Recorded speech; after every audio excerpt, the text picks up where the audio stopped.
За мене театарот е место на љубов и место на диалог со светот, со општествениот момент во кој живеам, за позицијата на човекот, најдлабоките проблеми, но и за човечката интима, вели Татјана Мандиќ-Ригонат, која на сцената на МНТ премиерно ја постави представата Страв и надеж според текст на Франц Ксавер Крец.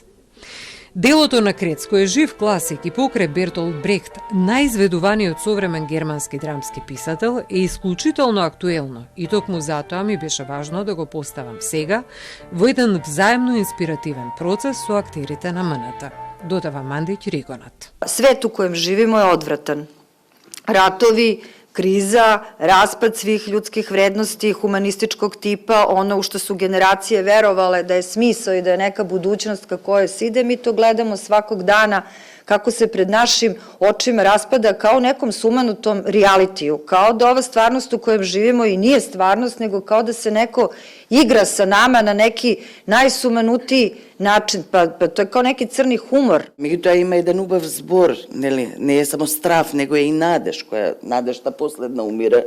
Нели, па ќе се надеваме секогаш и ќе се радуваме на најминорните работи во животот. Можам слободно да кажам дека ова представа што ја поставивме, ретко кога дали во последните 15 или 20 години е поставена на сцената на Македонскиот народен театар. Режисерката не ја криеше својата благодарност кон сите актери, но и оние за сцената кои беа вклучени во овој креативен процес кој што долго ќе го памети како што самата вели како една љубовна песна. За мене најлош режисер е оној кој што прави работна атмосфера во која што ти се плашиш да сгрешиш. И суштински ти не заминуваш никаде, не правиш ништо повеќе од тоа што си.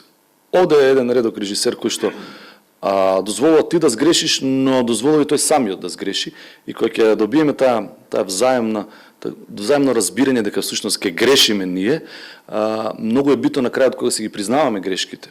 Страв и надеж е драмска партитура составена од сцени кои варираат околу една централна состојба. Современиот човек турна до работна екзистенцијата. Уште 2 дена има.